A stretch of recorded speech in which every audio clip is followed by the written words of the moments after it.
So TYT Investigates has found that one of Biden's top aides is being considered as a cabinet pick, and it's a disastrous situation because of his past in trying to privatize public education in the United States. His name is Bruce Reed, and he's reportedly up for a role within the new administration. It's unclear what that role will be.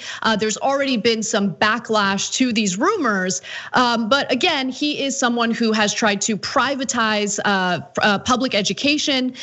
After leaving the Obama White House, he went on to work for organizations that actually worked pretty closely with Betsy DeVos, and even funded organizations that Betsy DeVos was involved with the whole effort of privatizing schools. So tax records, as Jonathan Larson at TYT Investigates reports, show that while Reed was president of one of these organizations meant to privatize schools, it's known as the Broad Foundation, supported several groups tied to DeVos. One longtime DeVos associate employed by some of those groups now leads a policy for DeVos at the Department of Education.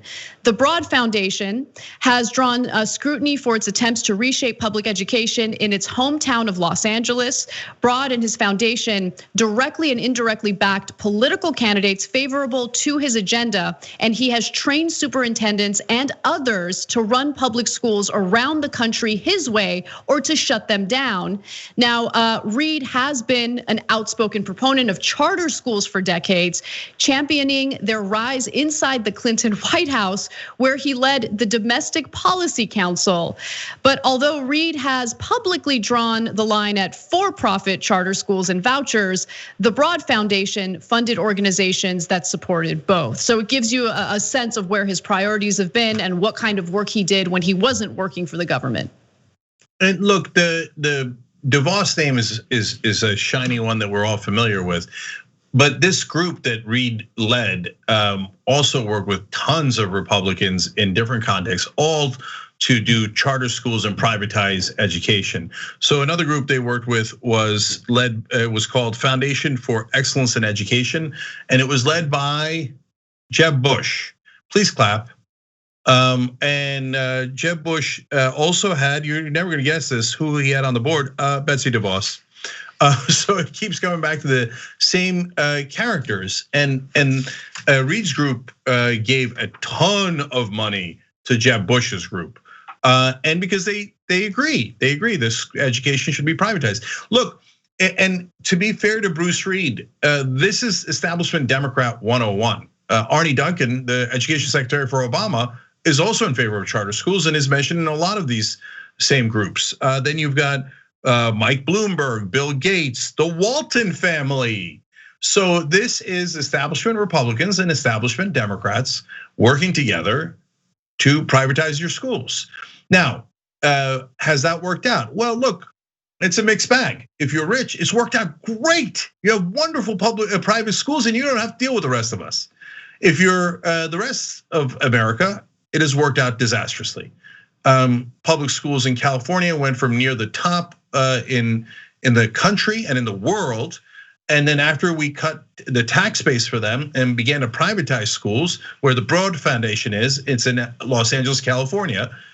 You know what happened? Public schools now in California are among the worst in the nation because they starved them, absolutely starved them into submission.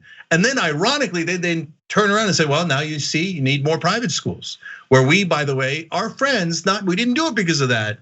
We didn't do it, but our friends do make a lot of money off of it. Yeah, no, absolutely. And I mean, when you take a step back and you look at Biden's cabinet picks as a whole, you see the problem with the revolving door of politics. People who worked with Biden, when he was either in Congress or in the White House, and then as soon as they're no longer working for him, they're working as lobbyists for whatever industry. That is a huge problem that we see come up over and over again with Biden's upcoming administration, and it's not promising when it comes to a whole host of issues that we want to address, including preventing cuts for food stamps, preventing the privatization of education, and it's something that we'll continue holding Biden accountable for. But there have been members of Congress, including Representative Alexandria Ocasio-Cortez, who are doing what they can, at least, to apply pressure so Biden doesn't go with someone like Reid in his administration.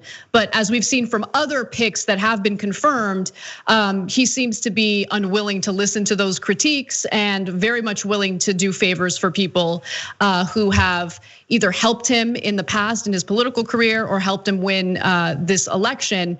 And Pete Buttigieg, which we'll talk about in more detail later in the show, of course, did him a huge favor by dropping out of the race and endorsing him. And now he's likely to be the transportation secretary. So we're gonna keep seeing this over and over again. And I want to be clear about this. And I love that we broke this story. Of course, our reporting team was originally funded by you guys. Thank you for that, appreciate it. And they get to break great stories like this. But I want you to understand from analyzing a point of view from policy, overall, I would have been open to charter schools. I still am in some contexts. Why? Because I'd like to experiment. I like to see what works and doesn't work. And so when they paint it that way, it's perfectly fine. But we experimented and the results did come in. And it turns out the charter schools on average aren't any better than public schools. But they create a giant problem, which is that they start to bleed out the money and the funding for public schools. And then you get into a vicious cycle where the public schools head downward. Now, I'm still in favor of experimentation. Like there's some schools that are public charter schools. So you still have the teachers that you would have in the public schools, but they're allowed to experiment around the edges. Great, I love that, right? But now in a situation like California, my kids are in public school. Once you get to middle school, the public schools in California have deteriorated so poorly that it's almost not a choice. And then you don't have the money, you're totally stuck. They put you in a corner you can't get out of. So if these so-called Democrats like Reid, who could have a very powerful position in the Biden administration, if they were to acknowledge the giant downsides and say, okay, here's how we're trying to alleviate it. Here's maybe public charter schools are an interesting way to go. So you're not privatizing the education and you're not taking the money out of public schools, et cetera. Okay, that's one thing. But when they all get together and funnel giant amounts of money, what it's doing is it's creating segregation, but this time it's not between whites and blacks, it's between the rich and everyone else. And these schools are separate and not at all equal. Thanks for watching The Young Turks, really appreciate it. Another way to show support is through YouTube memberships. You'll get to interact with us more. There's live chat emojis, badges. You've got emojis of me, Anna, John, JR, so those are super fun. But you also get playback of our exclusive member-only shows and specials right after they air. So all of that, all you gotta do is click that join button right underneath the video. Thank you.